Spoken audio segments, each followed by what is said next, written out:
The Ryeo syndicate didn't just take your life. They took your name, your face, your paper trail, every trace that you ever existed. And tonight, Carolyn Ramsey was being deleted. She had done everything right. That was the unbearable part.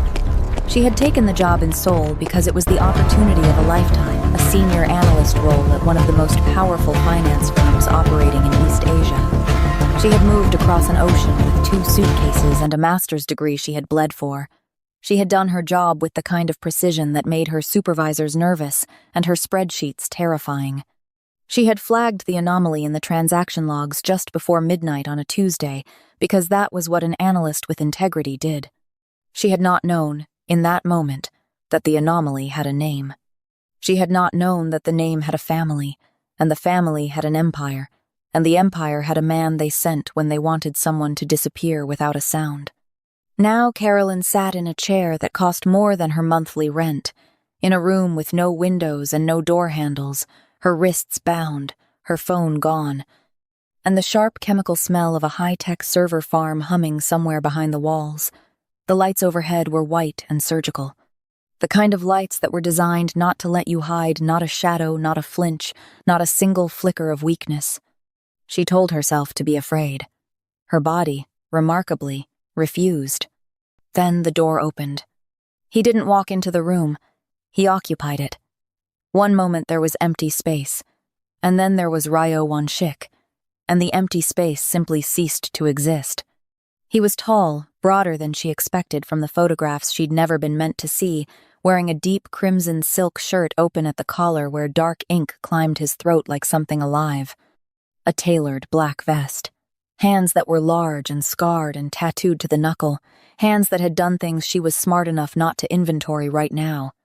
His black hair was damp, as if he'd come in from the rain, and several strands had fallen across his brow in a way that was almost human. Almost. He was, Seoul's entire underworld agreed, the most dangerous man in the city. They called him the Ghost of Seoul, not because he was invisible, but because by the time you knew he was there, you were already gone. He pulled a chair to face hers, sat down slowly, and looked at her with eyes the color of a storm that had already decided where it was going to land. He said nothing for a long time. It was a tactic. She recognized it. She'd read about it in a deposition once, the prolonged silence designed to make the subject fill the space with confessions. Carolyn Ramsey looked back at him, calm as still water, and said nothing. Something shifted in his face. It was small, barely a degree's worth of movement at the corner of his jaw, but she caught it. She was built to catch things like that. And what she caught was not the cold calculation she expected. What she caught, for just a fraction of a second, was surprise. He had walked in expecting terror. He had walked in expecting begging. He had walked in as the last person Carolyn Ramsey would ever see, and she was looking at him the way you looked at something you understood completely, not with fear, with pity. And Ryeo Won-Shik, the man who had not felt anything in 11 years, felt something crack open inside a chest he had long since convinced himself was empty. He didn't know yet that she had a dead man's switch on the only files that could destroy his family. He didn't know that his own brother had already signed both their death warrants before this conversation began. He didn't know that the encrypted ledger she had flagged was not a list of crimes, but a lifeline his mother had hidden for him in the last months of her life, a secret so dangerous that men had already died to keep it buried. He didn't know that before this was over, he would walk out of a burning 100-story tower with nothing left of his empire but the woman in his arms. All he knew, in this cold white room at the top of Seoul's skyline, was that something in his very calculated world had just gone magnificently, irreversibly wrong, and for the first time in 11 years he didn't want to fix it. Before we start, go ahead and subscribe, like, and share where you're watching from. It always warms my heart to see our little storytelling family stretch across the world. Every click, every comment, every bit of love you give helps us keep uncovering these unforgettable stories together. So find your quiet place, settle in, and let me take you somewhere you've never been before. The last normal thing Carolyn Ramsey ever did was make a cup of tea. It was 11:52 p.m. on a Tuesday. The finance district outside her office window was still lit like a circuit board, Seoul burning bright and indifferent against the black sky. She had been at her desk for 14 hours. The anomaly in the transaction logs had kept her there a series of cross-border transfers so elegantly obscured that most analysts would have logged off and gone home without ever noticing the seams. Carolyn noticed the seams. She always noticed the seams. It was what her brain did, the way other people hummed songs without realizing it. She saw the shape underneath the numbers, the invisible architecture that held the visible one together, and once she saw it, she could not pretend she hadn't. She had flagged the file, generated the internal report with the kind of granular precision that made her work uncomfortable to ignore, sent it up the chain with a red priority marker and her signature at the bottom, the way protocol demanded, the way 2 years of doing her job correctly had trained her to do. Then she had walked to the break room, filled a mug with hot water and a single chamomile bag, and stood at the window for exactly 4 minutes watching the city below her breathe. Seoul at midnight was a different city than Seoul at noon, quieter, but not quiet. The way a sleeping animal was not still. It moved differently. It dreamed. That was when the lights went out. Not the whole floor, just her corridor, a precise, surgical blackout that told her immediately this was not a circuit fault. The building's emergency systems should have activated within 4 seconds. They didn't. She set the mug down on the windowsill. She didn't scream. She measured the distance to the emergency stairwell the way she had measured it every single day since she moved to Seoul, the way her mother had taught her to measure exits in every room she ever walked into. Because her mother had grown up in a world where exits mattered, and the women who forgot that didn't get a second chance to remember. She had made it 6 steps. The hand that closed around her arm was not rough. That was the detail that stayed with her later. In the moments when she allowed herself to replay it, how utterly measured it was, how completely devoid of excitement or malice. As if taking her was a task to be completed with the same professional efficiency as any other task. A cloth pressed to her face. A smell that was not unpleasant. Something faintly chemical, almost medicinal, like the inside of a hospital corridor at 3 a.m. And then the floor tilted, and the city lights smeared into a long gold streak that stretched and stretched until it snapped, and Carolyn Ramsey went somewhere deep and dark and quiet. Later, when she had time to put the pieces together, one detail would not leave her. The response had been too fast. Not fast in the way that coincidences were fast, fast in the way that prepared things were fast. Whoever sent those men had known exactly where she sat, exactly what she had flagged, and exactly how long it would take her to walk to the break room and back. That kind of precision did not come from the outside. It came from someone who had read her report before she had even finished sending it. She woke to the smell of money. She recognized it before she opened her eyes, the specific olfactory signature of extreme wealth, which was not perfume or leather or wood polish individually, but all of them layered together in a space that had been curated rather than inhabited. Cool air, absolute silence except for the low, almost subliminal hum of climate control running at peak efficiency. She was sitting upright in a chair. Her wrists were bound behind her with something smooth and narrow zip ties, not rope. Professionals used zip ties. Her ankles were free. Her shoes were still on. She catalogued each of these details before she opened her eyes, because details were what she had, and she intended to use all of them. She opened her eyes. She was in a penthouse. Floor-to-ceiling glass on 3 sides, Seoul spread below and around her like a fever dream, towers of light stacked against the dark in every direction. The Han River, a black ribbon threaded between them, catching the city's glow. The room itself was sparse in the way that only the very expensive could afford to be sparse. One long white sofa with cushions that had never been sat on, a low table of dark volcanic stone, a bar cart with crystal decanters holding liquids in shades of amber and gold, a single architectural lamp casting a cone of warm light in the far corner, no art on the walls, no books, no photographs, no personal objects of any kind, nothing that would tell you who lived here or whether they felt anything about living here. A room designed to communicate absolute power through the deliberate removal of everything human. He was standing with his back to her, looking at the city. She studied him the way she studied everything systematically, without urgency, beginning with the largest shapes and working to the smallest, tall, and built with the kind of density that expensive suits tried to soften and usually failed. The same crimson shirt, the same dark vest, seen now in full light rather than shadow. The ink at his collar climbed his throat, and the tattoo patterns on his forearms were dense and deliberate, more legible up close than she had expected.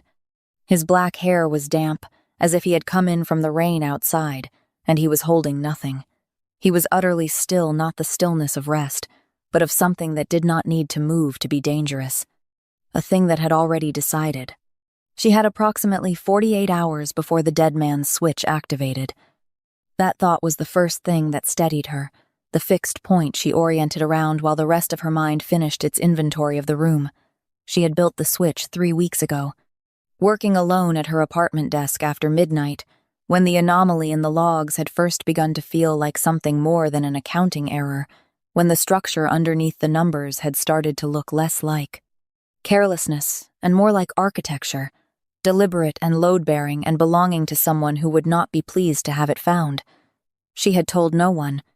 She had written a small, elegant piece of code that lived inside the encrypted file structure and required her specific biometric confirmation every 48 hours.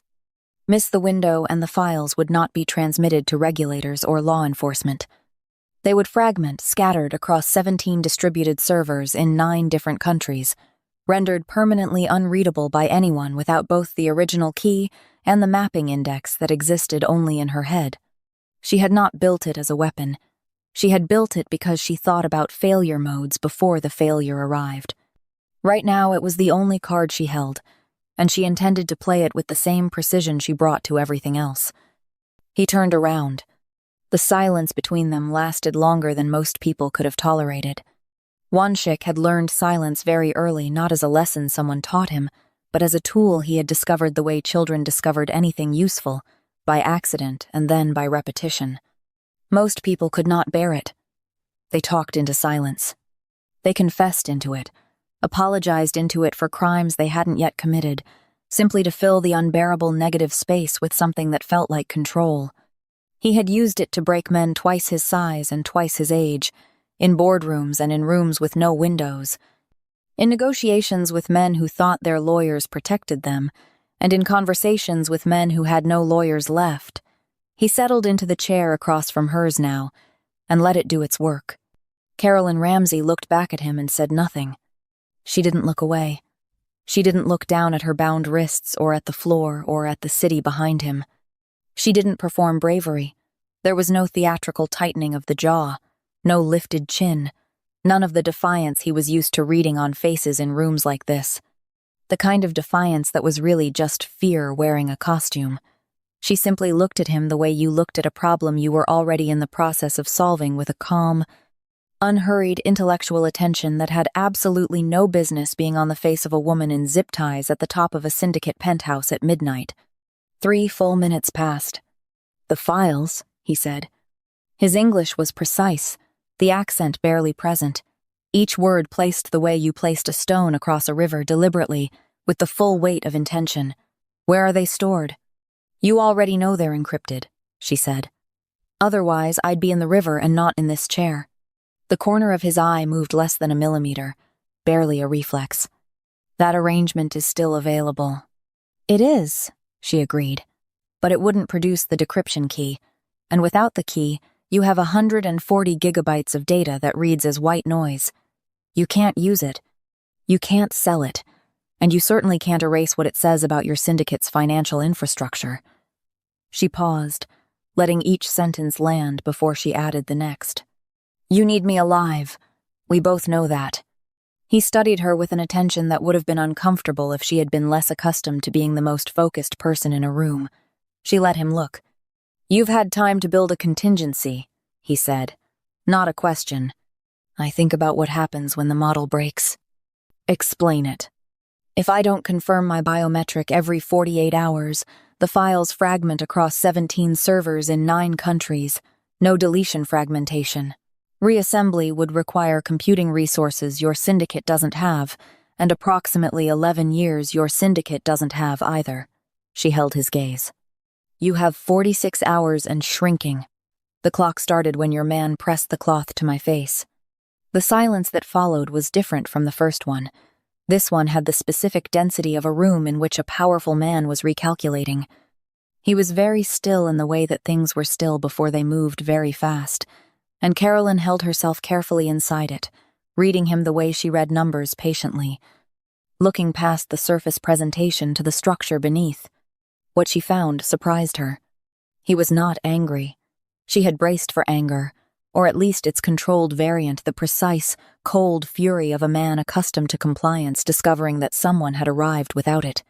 Instead, there was something that looked almost like consideration, as if she had introduced a variable he found, against his own better judgment, genuinely interesting, as if the formula he had brought into this room was already being revised. Her eyes moved to his hands, resting on his knees. The tattoos there were dense and deliberate, not decorative, she thought. She had read enough about syndicate culture to understand the language written into skin, the way rank and history and allegiance were encoded there for those who knew how to read it. But nested inside, the larger patterns on his hands were smaller things, almost hidden. A crane, rendered in fine black lines with its wings half open. A single Chinese character she didn't recognize. A compass rose so delicately inked it looked like someone had written it rather than drawn it, as if it were a note to himself rather than a mark for the world. Those don't look like trophies, she said. He looked at her without expression. Men who have what you have usually put trophies on their skin. Things they've taken. Things that prove the taking. She looked at his hands again, then back at his face. Yours look like reminders of things you've lost. The room changed quality in a way that was entirely silent and entirely unmistakable. It lasted less than a second, a fraction of a moment where his face was simply open, the way a door left open by someone who had stepped out and not yet returned. And through that door she saw something that had no business existing inside the Ghost of Seoul. Something old and exhausted and entirely, unexpectedly human, gone before she could fully inventory it. But she had seen it, and they both knew she had seen it, and the geometry of the space between them shifted on some axis that neither of them named. Sleep, he said. He stood. The composure was back, seamless. You'll need it. He walked to the far door and stopped with his hand on the frame, his back to her. The room across the hall locks from the inside, he said. Use it. He came back a moment later with a small folding knife. He cut the zip tie at her wrists without ceremony, the way you removed a constraint that had served its purpose and was no longer necessary. He didn't explain it. Neither did she. She sat in the dark for a long time after he left, watching Seoul breathe 30 floors below, and thought about the crane and the compass, and the door that had opened and closed in less than a second on a face that was not supposed to have doors at all. The hit squad arrived at 3:17 a.m. Carolyn felt it before she heard it, a change in the building's deep silence, not a sound but the absence of one, every ambient hum and distant mechanical whisper simply ceasing, as if the structure had drawn a breath and was holding it. She was awake in an instant, her body moving before her conscious mind had finished processing the threat, feet on the floor and shoes in her hand. She unlocked the door, crossed the hall in her bare feet. Won-Shik was already standing in the center of the main room, and he was already different. The elegant, controlled stillness she had studied for hours was gone. In its place was something she had no single word for: a complete, total physical readiness. Every line of him arranged toward whatever was coming, his expression not tense but simply clear, stripped of everything that wasn't essential. He held his phone in one hand, reading something on the screen, and the muscles in his jaw went tight in a way that looked for one unguarded moment before he registered her presence like grief. He looked up. "Shoes," he said. "What?" "Now." She put her shoes on. 40 seconds. He was at the window when she came back, looking at the street below, and she saw it again, that expression, the one that preceded the mask. The face of a man confronting a truth he had refused to believe for long enough that its arrival felt like an amputation. She filed it. She would understand it fully later. He walked past the elevator without glancing at it. West stairwell. He opened the door with the certainty of a man who had memorized this building's skeleton long before tonight, not just the exits, but the service corridors, the maintenance routes, the places where a person could move through the building without once touching a surface that mattered. She matched him step for step in the near-total dark, his hand around her wrist with a focused urgency that was not roughness, that was something closer to the urgency of a surgeon. Get this right. Get this done. No margin for error. He had planned for this possibility. She understood now. The contingency had existed before tonight. He had refused to believe his brother would use it. Behind them, above them, the penthouse door came off its hinges with a sound like a small explosion. They came out through the service corridor into the loading bay, and Seoul hit her like a wall, cold and wet, and entirely indifferent to everything happening inside it. The rain was the long, settled kind, the kind that had been falling for hours and intended to fall for hours more, turning every surface into a mirror and every streetlight into a smear of gold on black water. Won-Shik moved through it without breaking stride, and Carolyn ran beside him through the loading bay and out into a back street so narrow the buildings on either side almost touched overhead. A black car. No plates. Engine running. It had been here all along, positioned before they'd arrived the contingency of a man who planned for what he hoped would never happen. He drove. She sat in the passenger seat with wet hair flat against her face and her heart at a tempo several beats above baseline, watching the city stream past in rivers of reflected light, and said nothing. There was nothing useful to say yet. He had not killed her when he had every operational reason to. She was building a theory about what that meant, and she was not yet ready to state the theory out loud. The shipping yard in Incheon smelled of salt water and old iron and the melancholy of things that had been essential once and were now simply waiting, patient and immense, in the dark at the edge of the sea. It was a maze of stacked containers in rust-streaked reds and blues, corrugated warehouses half full of nothing in particular, cranes standing idle against the gray sky like enormous punctuation marks. The kind of place Seoul's relentless economic momentum had left behind without noticing. Won-Shik drove the car into one of the larger warehouses and killed the engine, and for a moment they sat in the dark while the rain worked at the corrugated roof above them in a steady percussion that was almost, in its totality, peaceful. Almost. She noticed her arm when the adrenaline began to thin a cut along her left forearm, not deep, acquired somewhere in the stairwell or the loading bay, bleeding in the quiet, persistent way that small wounds did when you hadn't had time to acknowledge them. Her sleeve was soaked with it and with rain in a combination that was unhelpful and growing more so. Won-Shik noticed before she said a word. He got out of the car and came back 2 minutes later with a first aid kit from the wheel well of the trunk. He set it on the hood, opened it with the systematic efficiency of someone who had used first aid kits in warehouses before, not on other people, she thought, reading the muscle memory in his hands. On himself, many times, in rooms like this one or worse, with no one else to do it. Let me see it. She pushed the sleeve up.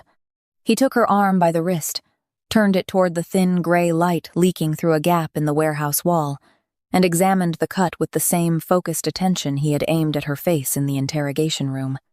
Then he cleaned it. He did not rush. He did not treat her arm as an inconvenience or an obligation to be discharged. He cleaned it with a thoroughness that was indistinguishable from care, and she watched his hands move the tattoos shifting over his knuckles as he worked, the crane appearing and disappearing in the folds of his skin, and said nothing for a while. "Your brother sent them," she said. He didn't answer. He was wrapping the cut now, pressing the bandage edge down with his thumb. "You didn't know it would be him," she said. Not a question. She had read it in the window, that expression. You knew there was a threat. You didn't know how close it had gotten. He pressed the last edge of the bandage flat and released her arm. He stood. He returned the first aid kit to the trunk and closed the lid with a finality that sounded like something being decided. "Sleep if you can," he said. "We move at first light." Won-Shik. He stopped. She had used his name, not his title, not any of the names the underworld had given him, but the name itself, plain and direct, the way you used a name when you were speaking to a person, rather than to what the person represented. It came out of her without premeditation, the way true things did when she was tired enough for her filters to drop. "I'm not going to run," she said. "I need you to know that. Not because I can't find an opportunity, and not because I'm afraid of what happens if I try. Because whatever your brother sent those men for tonight, it was not only about me, and I think you already know that you cannot solve what's coming alone." The rain at the roof, the groan of the shipping containers shifting in the salt wind off the water. Won-Shik stood very still with his back to her, and she waited with the patience of someone who understood that the most important answers were the ones you couldn't rush. "There are blankets in the back seat," he said.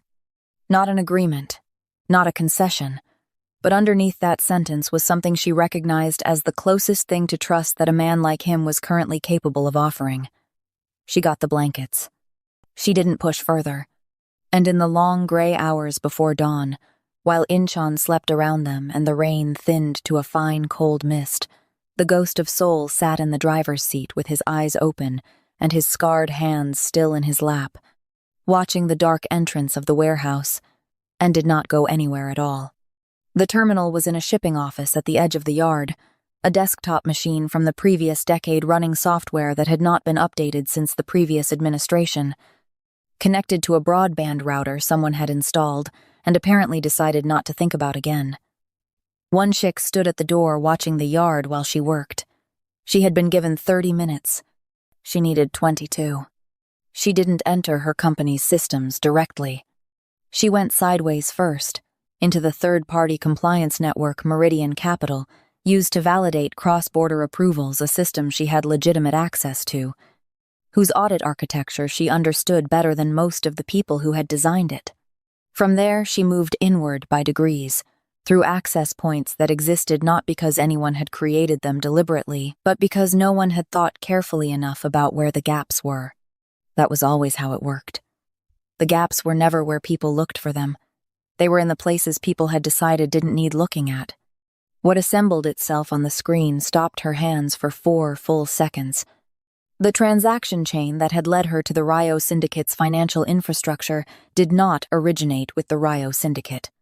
It originated 6 levels up the approval chain, in a series of compliance authorizations linked through 3 degrees of administrative distance, through shell entities and dormant approval accounts to one Gerald Park, Chief Executive Officer of Meridian Capital Asia, the man who had shaken her hand on her first day, the man who had approved her performance bonus 8 months ago with a note that said simply, "Excellent work." She went deeper. The picture that emerged was not complicated. It was, in the way of most financial crimes, once you stripped away the obfuscating architecture, almost insultingly simple. Gerald Park had been skimming Meridian's institutional accounts for 31 months. Not aggressively, he was a careful man, and careful men were harder to find than reckless ones. Small percentages. Long intervals between transactions. The kind of pattern that looked like rounding errors until you stacked 31 months of it and stood back far enough to see the shape. Over that period, the total exceeded $80 million, routed through a web of shell entities, some of which intersected with the Ryeo Syndicate's own laundering infrastructure. He had not stumbled into the Ryeo family by accident. He had purchased proximity to them deliberately, trading access and operational cover for protection. When Carolyn's red priority report landed in his inbox at 11:53 p.m., 1 minute after she sent it, Gerald Park had picked up a phone and made a call that he believed would neutralize his problem permanently. He had given them her name, her location, her access schedule, and the specific detail that she had already flagged the anomaly, making verbal containment impossible. He had done it with the crisp efficiency of a man protecting a long-term investment. He had probably, she thought, slept soundly afterward. This was the inside job she had sensed in the first blurred moments after the cloth came off her face, not the Mafia's reach, but her own CEO's hand, pointing them straight to her desk. Carolyn sat with that information for a moment, not with rage. Not yet, because rage had its own timing and she had learned not to rush it. What she felt was colder and more precise than rage. It was the specific clarity of a model resolving, every variable in its correct position, the whole architecture suddenly completely legible. She had been a tool. Not a person, not an analyst with 2 years of excellent performance reviews and a mother who called on Sunday mornings a tool that had become inconvenient and been handed off to people who disposed of inconvenient tools. She printed what she needed. The printer was ancient and loud, and Won-Shik was in the doorway before the second page finished feeding through. "My CEO," she said, without looking up. "Gerald Park. He's the one who gave them my name.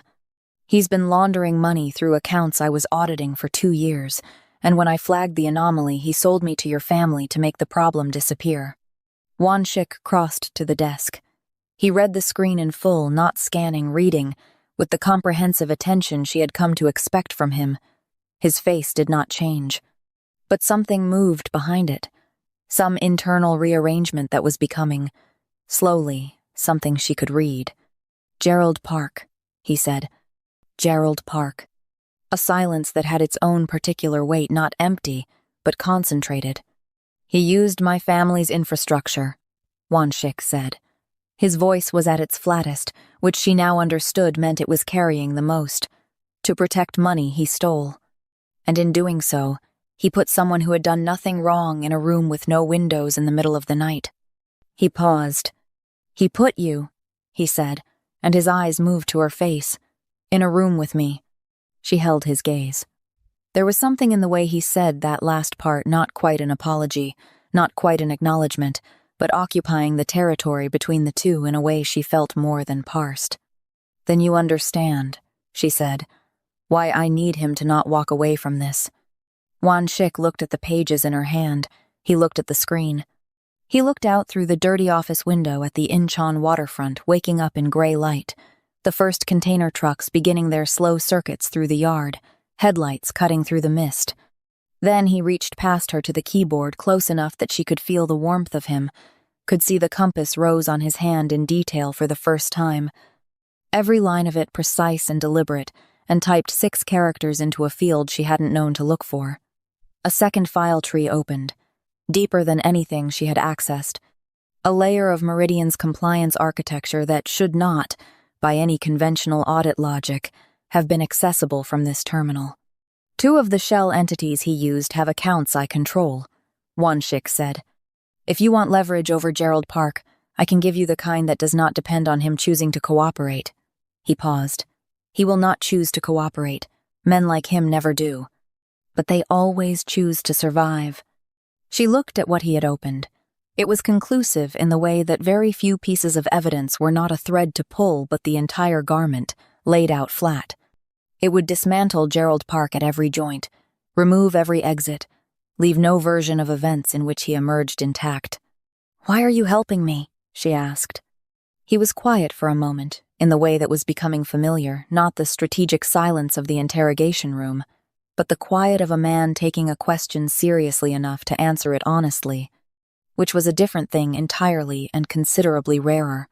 "Because he used my name," Won-Shik said, "to destroy someone who had nothing to do with my name, and I am—" He stopped, started again. "I am tired," he said, "of being the reason people get destroyed." Outside, Seoul was assembling itself for another day, the waterfront coming alive with the sounds of cargo and machinery, and the particular early morning energy of a city that had never quite learned how to rest.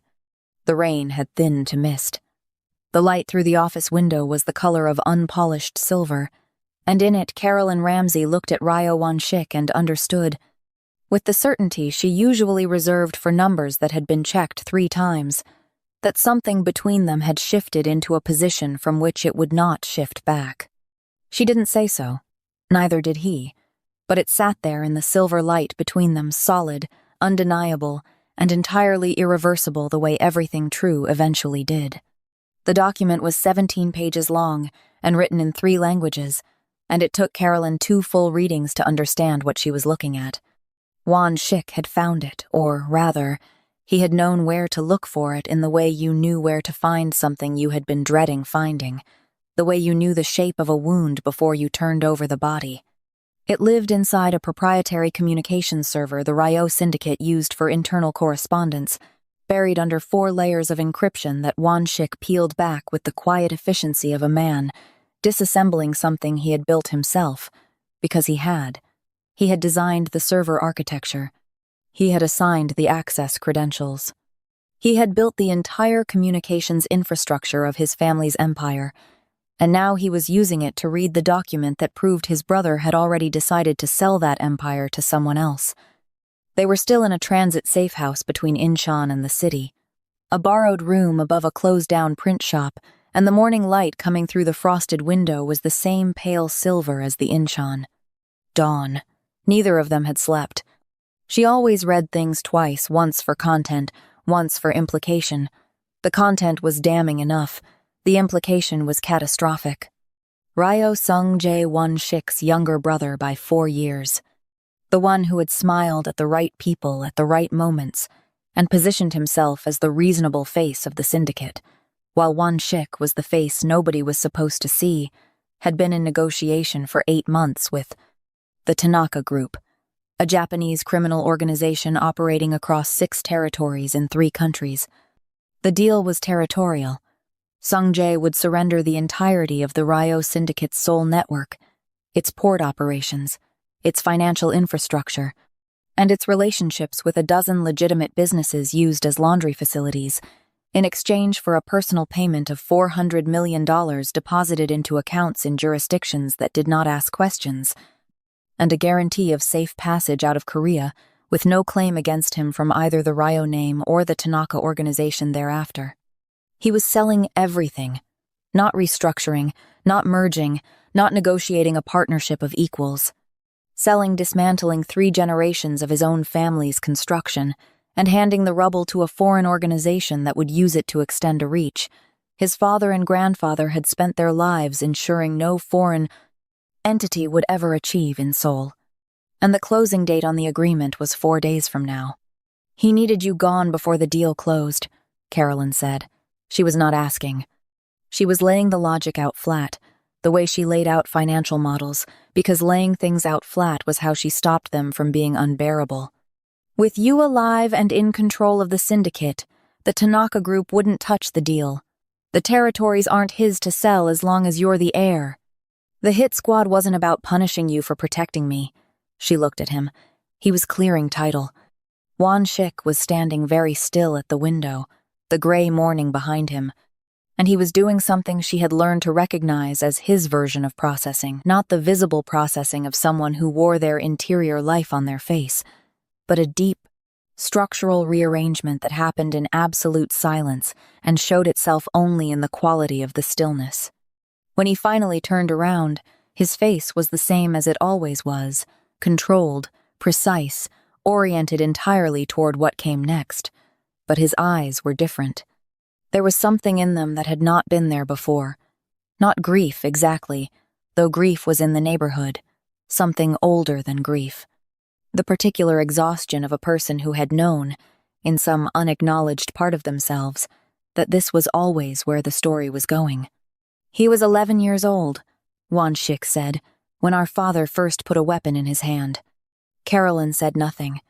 She understood that this was not the beginning of an explanation.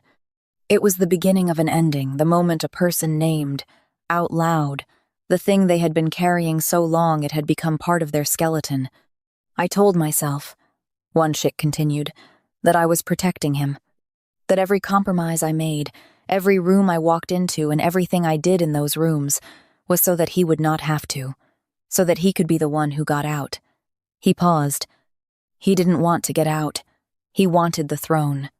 He has wanted it since he was 11 years old, and I have spent 15 years refusing to see that, because seeing it meant understanding that everything I sacrificed to protect him was used to prepare him to destroy me. The words landed in the room and stayed there, in the stale air and the pale morning light.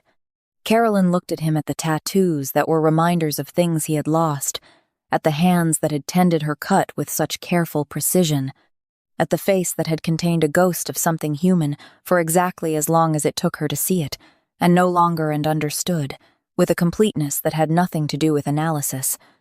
Exactly who this man was, and exactly what had been done to him.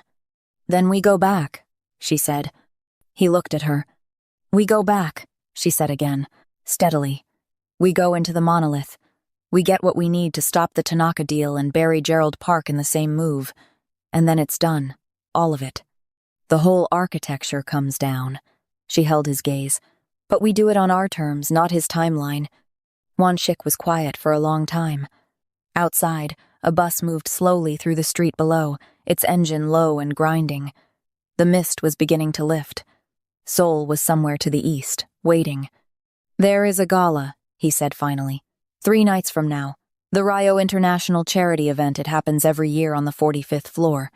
600 guests, full security rotation, every biometric system in the building active. He paused. Sung-jae will be there. He will want to be seen. He needs the alibi of being publicly visible while the closing documents are being finalized on the floors above. "Then that's our window," Carolyn said. Won-Shik looked at her with an expression that occupied the precise border between something and nothing, and that she decided not to examine too carefully yet. "You understand," he said, "that the last time I brought you somewhere, it did not go well." "The last time," she said, "you were trying to erase me. This time I'm a willing participant. That changes the risk calculus considerably." He said nothing. But he didn't argue either, and that was its own kind of answer. They had 3 days, and they used them completely. Won-Shik had resources that did not depend on the syndicate's infrastructure accounts that predated his father's involvement in his life.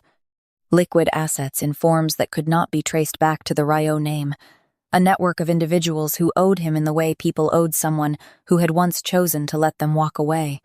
He called in precisely the favors he needed, and no others. 2 sets of documentation, a safe house in the Mapo district with a clean terminal and a bandwidth connection that could handle what Carolyn needed to do.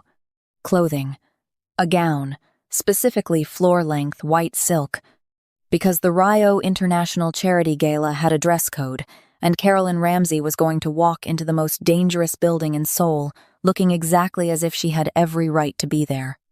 She spent the first day mapping the monolith's biometric security architecture, using documentation she extracted from the compliance server Won-Shik gave her access to.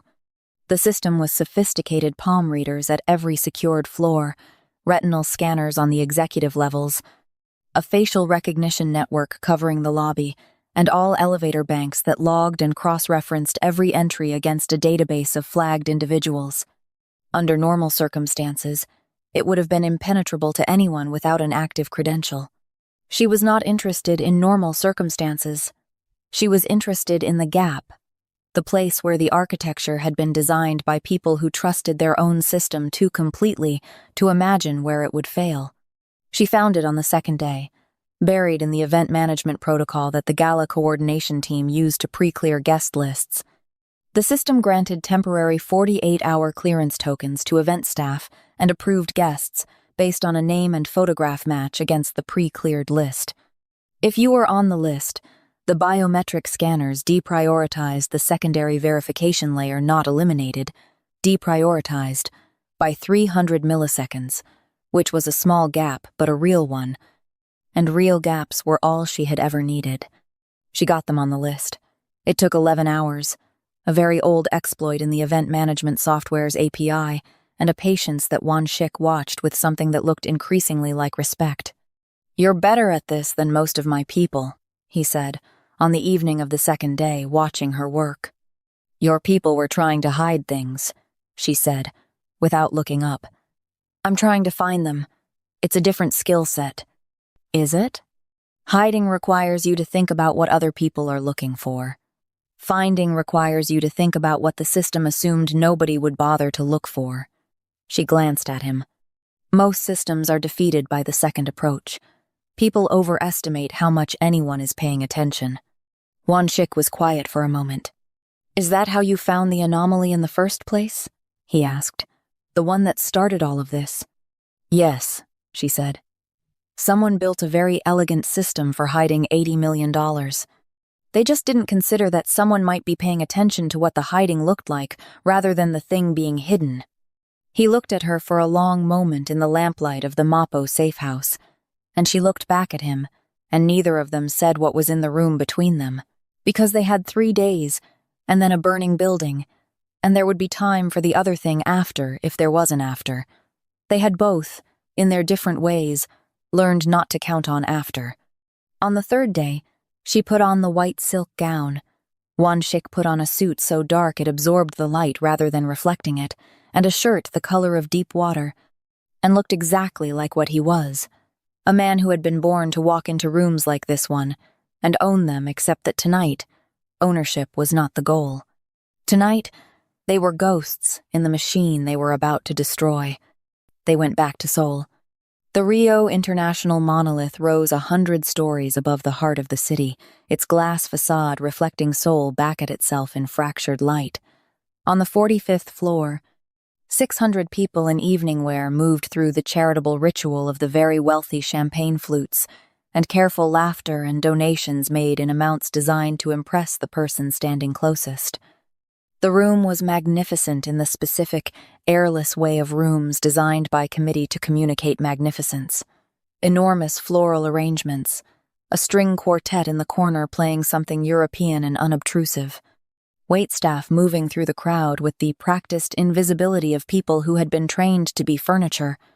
Carolyn walked through it with her hand in Won-Shik's arm, and her eyes cataloging everything, the security positions, the elevator bank placements.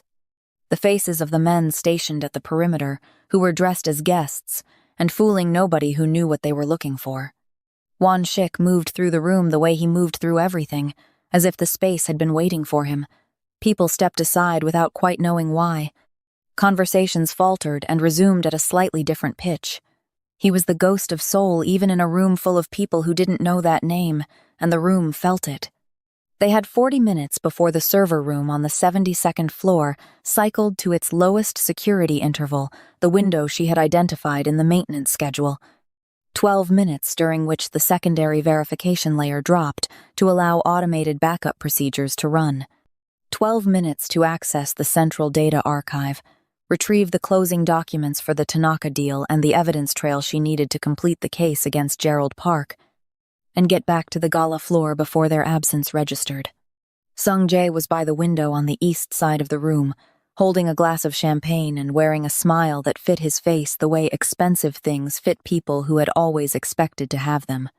He was younger than Won-Shik by 4 years, but it showed differently on him, smoother, softer at the edges, the face of a man who had spent his life in the front of the room while someone else stood at the door.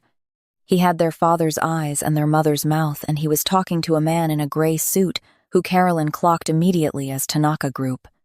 As she watched, Sung-jae glanced at his phone, a quick, practiced movement. The screen held low against his thigh and said something brief to the man beside him, who gave a small, almost imperceptible nod. Nothing in Sung-jae's expression changed.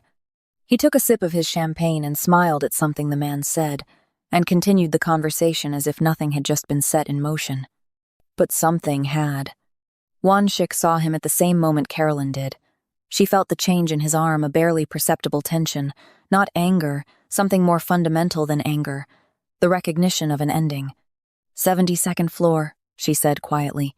Stay with me. He stayed with her. The elevator required the pre-cleared token and a palm scan. The token cleared. The palm scan hesitated 200 milliseconds, 300, and she held her breath against the gap she had engineered, counting, and then it passed. The doors opened, and they stepped inside, and the 45th floor disappeared below them. The server room was cold and white, and humming with the vast, patient intelligence of a system that had been recording the Ryeo syndicate's sins for 23 years. She worked fast. She had rehearsed this, the exact sequence, the exact file paths, the exact extraction protocol that would package what she needed into a format she could transmit to 3 separate recipients the moment she had a signal outside the building. The closing documents for the Tanaka deal, the complete financial trail linking Gerald Park to the Ryeo laundering infrastructure, And something else, something she found in the 43rd second of her 12-minute window, in a subdirectory labeled with a date from 11 years ago and a name she had not expected to see. The name was Ryeo Won-Shik's mother. She almost didn't open it. They had 9 minutes left, and the file was not part of the plan. But the part of her that had always known the thing you weren't supposed to look at was the thing that mattered most opened it and read what was inside in 40 seconds. And understood immediately why men had been willing to kill to keep it hidden. It was a trust instrument.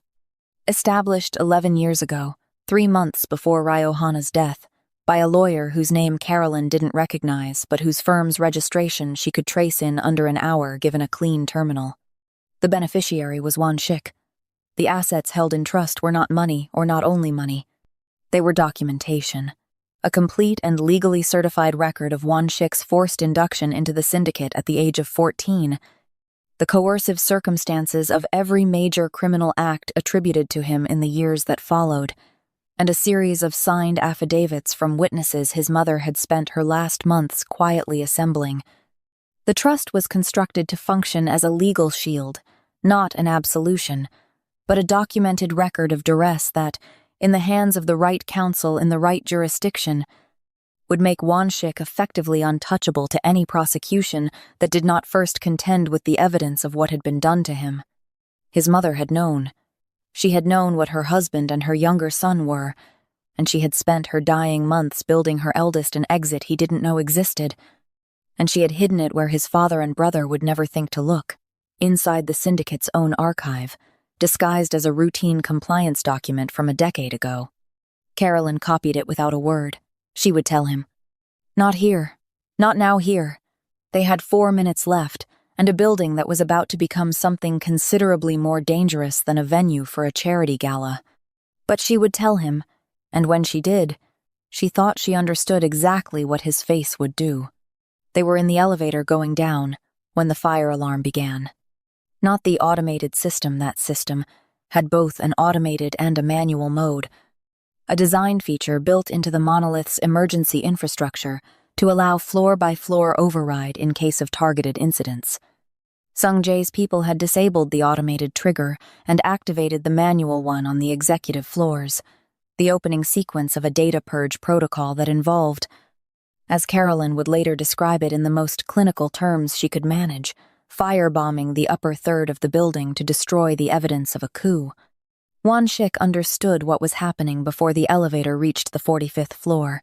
She could see it in him, the rapid, sequential processing of a man who had designed contingencies for contingencies, now confronting the one contingency he had not fully allowed himself to plan for, because planning for it would have required admitting it was possible. His brother had not waited for the closing date.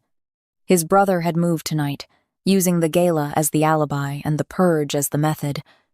Because Won-Shik and Carolyn were in the building, and Sung Jae had known they were coming the moment their names cleared the pre-approval system, the glance at the phone, the brief word to the Tanaka man, the practiced smile that continued without missing a beat. The 45th floor, when the doors opened, was not the room they had left. The string quartet was gone. Half the guests were already moving toward the emergency exits in the organized, anxious way of people who had been told to leave without being told why. The security perimeter had collapsed, Sung Jae's men pulling back, reassigning, the room suddenly porous and chaotic in a way that told her the new priority was not containment, but covering a withdrawal. The east window where Sung Jae had been standing was empty. Won-Shik found his brother on the 63rd floor.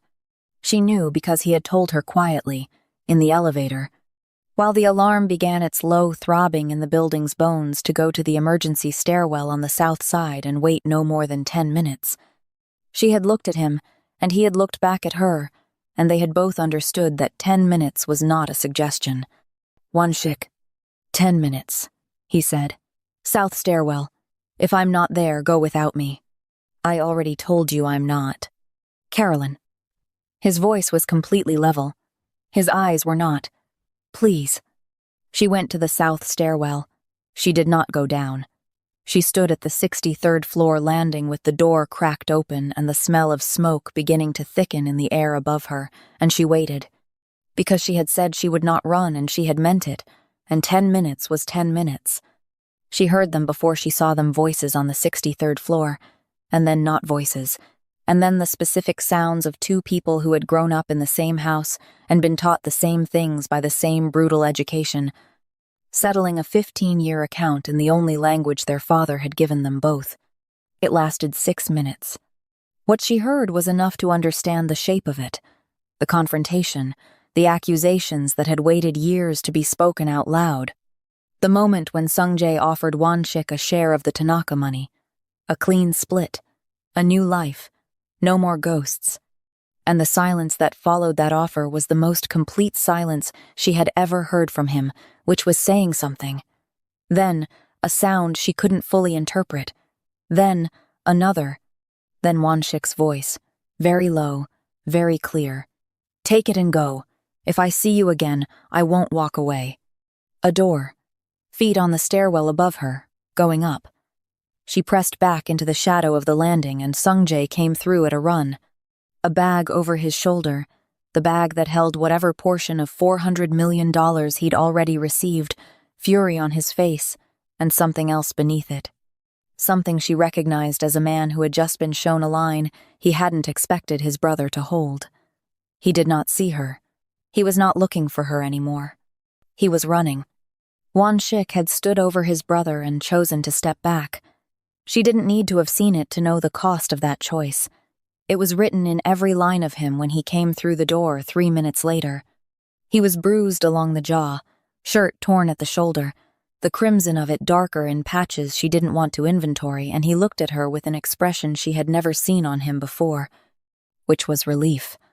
Raw, unguarded, entirely undisguised relief. The face of a man who had been afraid of something and found it had not come true. "You're still here," he said. "I said I wouldn't run." He crossed the landing in 2 steps and his hand came up and cupped the side of her face, careful, deliberate. The same hands that had wrapped her cut in the Incheon warehouse. The same hands that were covered in reminders of things he had lost, and looked at her for a moment that had no room in it for the burning building or the smoke thickening in the stairwell above them, or anything else at all. Then the floor above them buckled. The sound it made was not like anything Carolyn had a reference for, a deep, structural groan that she felt in her back teeth, followed by the percussion of the executive floors beginning to understand their own weight, and the heat in the stairwell jumping 10 degrees in under a second, and the light above them going orange and immediate and very, very close. Won-Shik had already calculated the geometry of it. She knew this because his hands moved, one on her arm, one at her back, and he was already moving them toward the lower floors, already counting exits, already running the sequence of decisions that would get them both out of the building. But the south stairwell below the 58th floor was blocked. She could see the smoke billowing up from it in thick black columns. He could feel the heat differential that told her the fire had taken the lower sections faster than anyone had planned for. The south exit was gone. Above them, fire. Below them, fire. Between them and the east emergency exit on the 57th floor, 60 feet of corridor and a glass-walled office suite that was already beginning to buckle along its internal frame as the floor beneath it warped in the heat. Won-Shik did not hesitate. He picked her up simply, completely, the way you picked up something precious and irreplaceable. Her weight redistributed against his chest with a sureness of grip that told her immediately he was not going to drop her, and he ran. Through the door, into the corridor, the heat pressing down on them from above like a living thing, the glass walls of the office suite cracking and spitting as the temperature climbed. She could feel his heartbeat against her shoulder, fast and hard and completely steady, the heart of a man who had made his decision and was not revisiting it.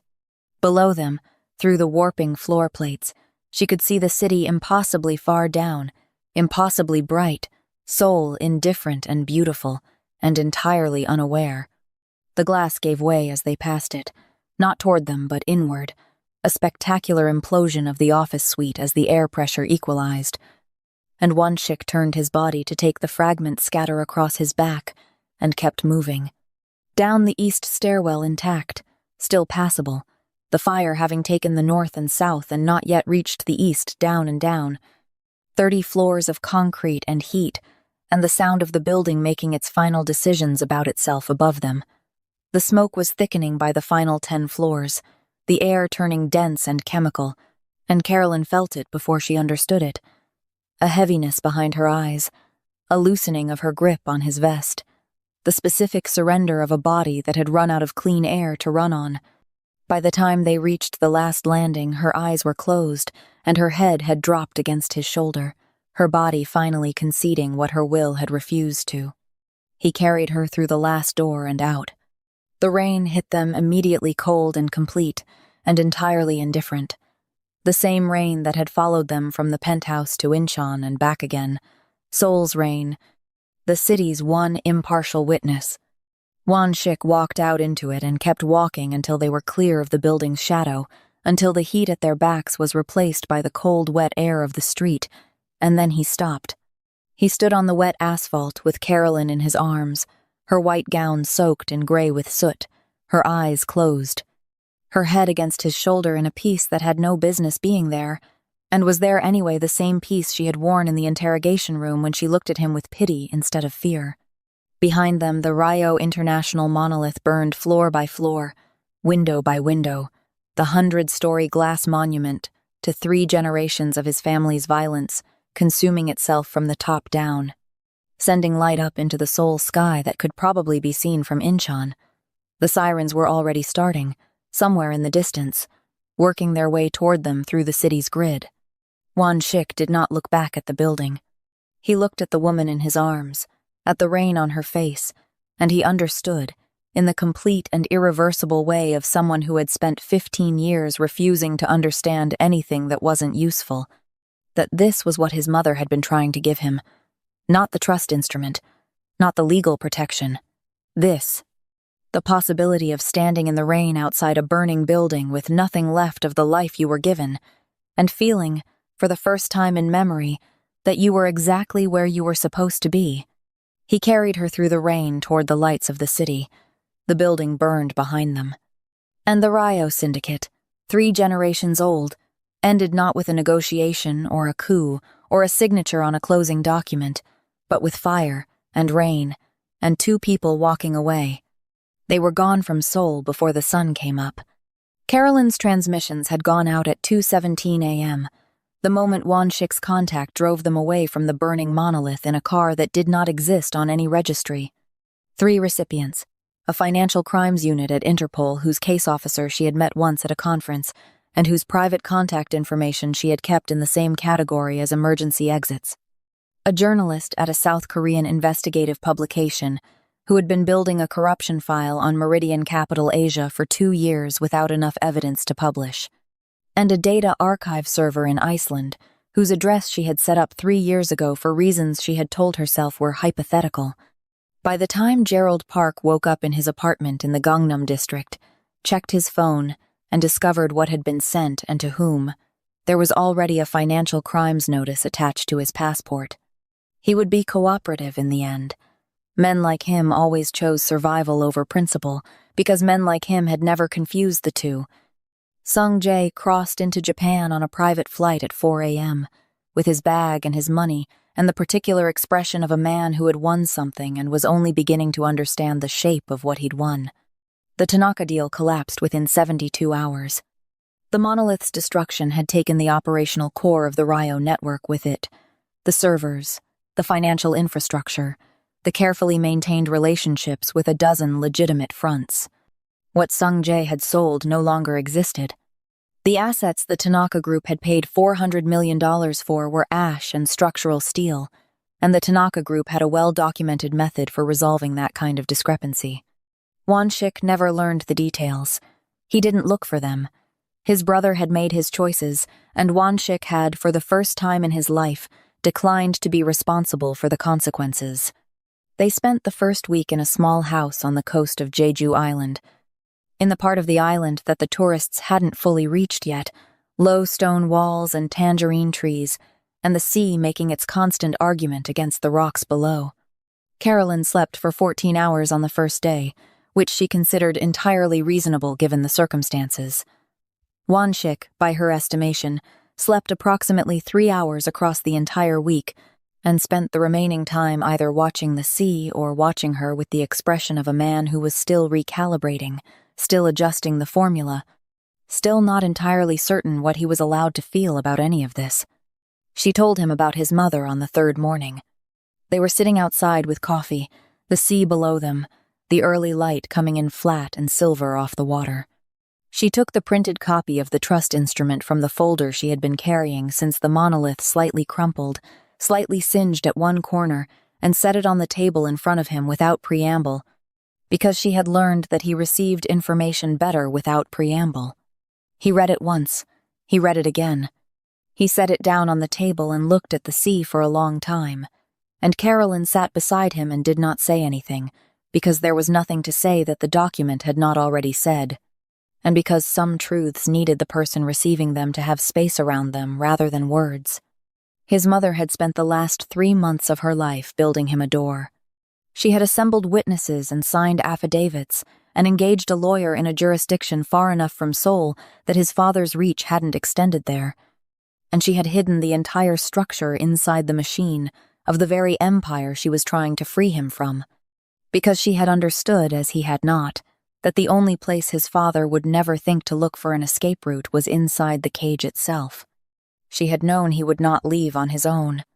She had known he would keep making himself into a ghost, keep burning off every part of himself that could feel something, keep staying out of a loyalty that was being used against him every single day. So she had done what mothers did when their children could not save themselves. She had built the exit and hidden it where it would wait, patient and intact, for the day he was finally ready to use it. When he looked up from the sea, his face was not the face he wore in the interrogation room or in the burning stairwell. It was a face she hadn't seen before open in a way that was not accidental, not the door left ajar by exhaustion or shock, but a door he had chosen to leave open. Something old had gone out of it. Something older had come back in. She knew, he said. Yes. She knew all of it. Yes. He picked up the document.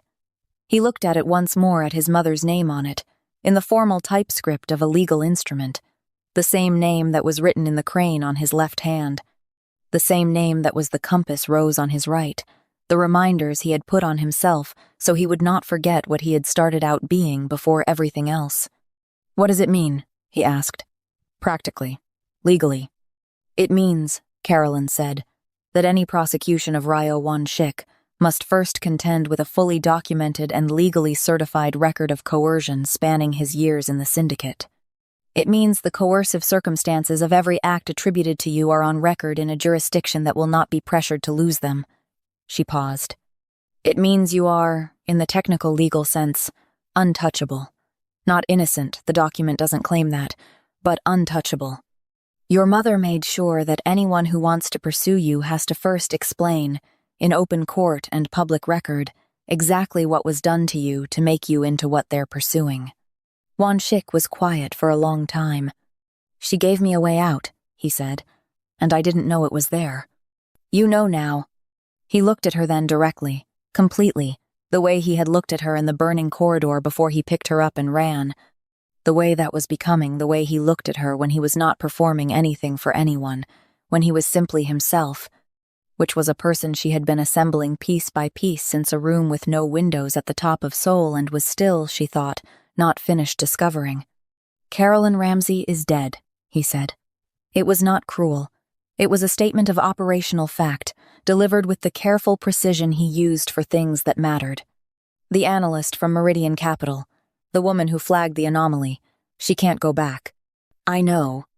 The person who goes forward will need a different name, a different history. He paused. I have the documentation, both of us. I assumed you would, she said. You think about failure modes, too. Something shifted in his face, the thing that lived at the border of a smile, without ever quite crossing it, the expression she had been cataloging since the interrogation room, and had never found a clean name for. Where do you want to go? He asked. Carolyn looked at the sea, at the way the morning light moved across it in long shifting planes, at the horizon that was not Seoul and not anything yet, that was simply the open and unmapped distance between where they were and everywhere else. Somewhere without a server room, she said. He made a sound that she was fairly certain, after 2 weeks of careful study, was a laugh. It was quiet and brief and entirely real, and it sounded like something that had not been used in a very long time and was remembering how they left Jeju on a Tuesday morning under names that were not their names, with documents that were flawless and a past that had been constructed with the same meticulous care that Carolyn had once applied to financial audits and that Won-Shik had once applied to the business of disappearing people. The difference was that this time they were disappearing themselves, which was, she had decided, a considerably more worthwhile application of the skill. The new names were ordinary, the kind of names that did not attract attention, that existed in the middle of databases rather than at the top of them, that belonged to people who paid their taxes and kept their heads down and were, in every documented sense, unremarkable. She had picked hers, he had picked his. They had not discussed the fact that the new documentation listed them as sharing an address, because some things did not require discussion. They simply arrived, fully formed, recognized by both parties without ceremony. At the departure gate, waiting, Carolyn's phone received a notification.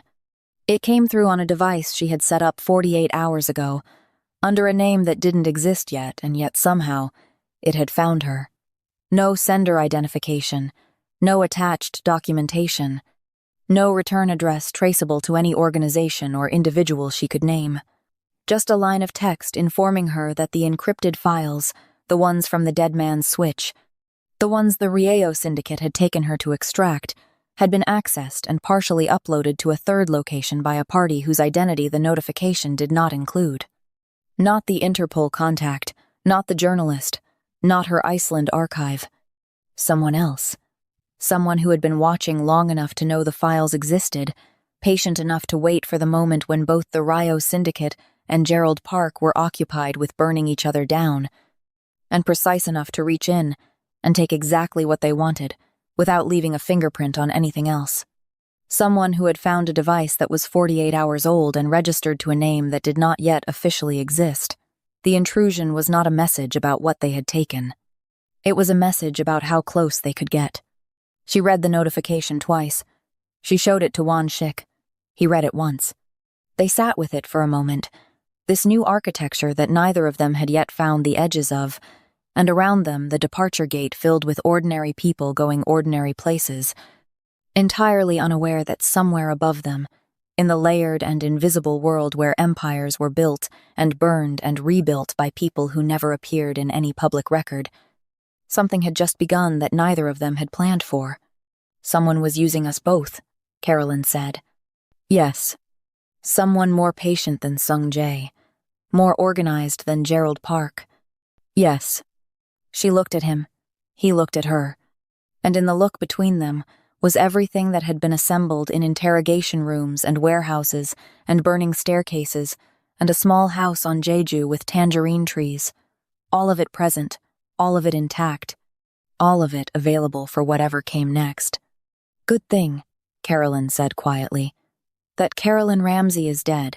Whoever is looking for her is going to have a very difficult time. The ghost of a smile. The compass rose on his right hand.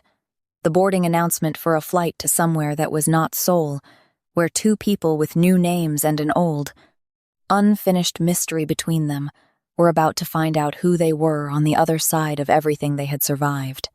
They boarded the plane. The door closed. Seoul fell away beneath them, bright and indifferent and beautiful, burning in the way that cities burned not all at once, but constantly, in the small and private fires of 10 million lives running alongside each other in the dark. And somewhere in the city below, in a server they hadn't found yet, something waited. Smash subscribe and turn on notifications. You do not want to miss what comes next. Drop a comment. Do you think they can outrun whoever is really behind those encrypted files? Like if you're obsessed with this story. The next chapter drops soon. Trust me, you are not ready for the truth. See you in the next one, if Carolyn makes it that far.